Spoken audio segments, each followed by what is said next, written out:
2012 সালে আমরা Narayanganj city corporation, যেহেতু আমাদের এখানে প্রায় 45টার মতো মেকানিক্সরা কাজ করে, ক্ষুদ্র ক্ষুদ্র বাক্স নিয়ে যন্ত্রপাতি রাখার জন্য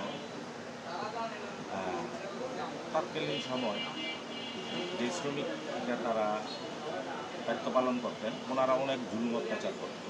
আমাদের এক একটা দোকান থেকে দেখা গেছে 2000, 3000, 5000 এরকম ভাড়া। প্রায় ভাড়ার সংখ্যা প্রতি মাসে প্রায় 1 থেকে 1.5 লক্ষ টাকা মতো তারা প্রতি মাসে কালেকশন করত। এক পর্যায়ে আমরা 12 সালে এই বিষয়গুলি আমরা সিটি কর্পোরেশনে জোরালোভাবে আন্দোলন সংগ্রাম করে তুললাম।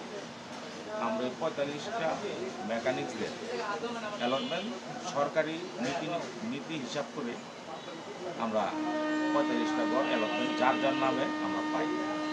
সেটা আমাদের মোটরযান মেকানিক্স ইউনিয়নের তৎকালীন সংগঠনের লিগে আমরা জমা দিই।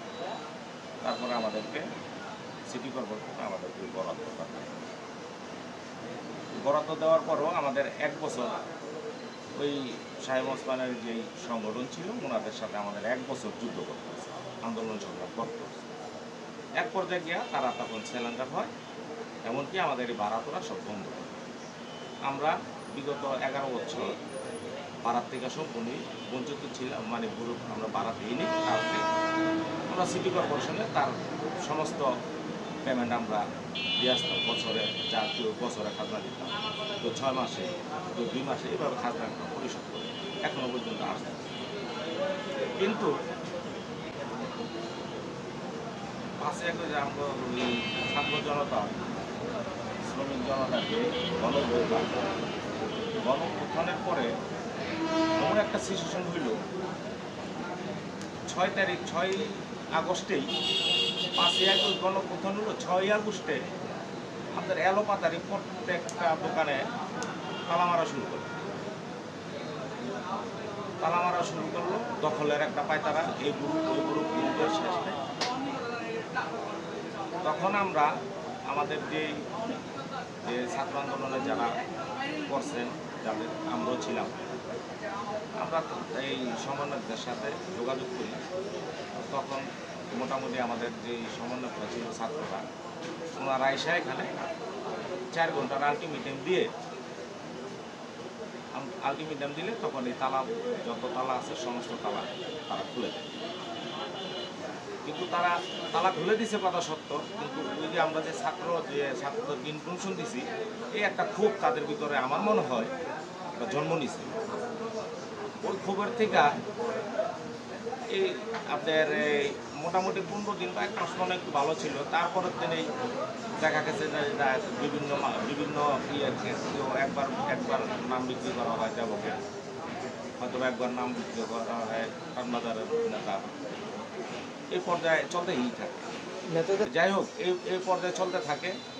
আমাদের বিভিন্ন মেকানিক যারা আছে, মানে হিন্দু সম্প্রদায়ের ইয়েরও আছে, ওনাদেরকে ডেকে এনে কারো কাছ থেকে বলে 200 টাকা প্রতিদিন দিতে হবে বা 100 টাকা দিতে হবে, নয়তো বা মাসে 2000 করে টাকা দিতে হবে। এরকম একটা প্রক্রিয়া চলতে থাকে। তবে আমরা অ্যালার্ট, আমরা কারোর 10 বছর দেওয়ার মানে দিব না, এটাই আমাদের প্রতিজ্ঞা, বা আমরা এইটাই করছি। সিটি কর্পোরেশনে আমরা অ্যালটমেন্ট নেওয়া, আমরা প্রতি মাসের মতো সিটি কর্পোরেশনে আমরা ভাড়া দিই। আজকে মতো 10-12 বছর ধরে আমরা ভাড়া দিতেছি সিটি কর্পোরেশন। এতে কেউ আর সমস্যা করে না। ওদিন বৃহস্পতিদিন 12টা বাজে, এর 12 তারিখেতে আমি বিকালবেলা ছুটি হয়েছে, কলেজে যাইতেছি। এইটা আমি সবার বলে দিয়ে আমি বললাম যে আমি মেয়েরে লিখে যেতেছি, তোমরা খাইয়া দেয়া আবার গেছি করে কাজ করে, ওই গেলে কাজ করে। আমি তো মেয়ের বাসায় গেছি গা। বাসায় যাওয়ার পর আমি বাসায় যাই শুনলাম যে আমার ঘর তালা মারছে।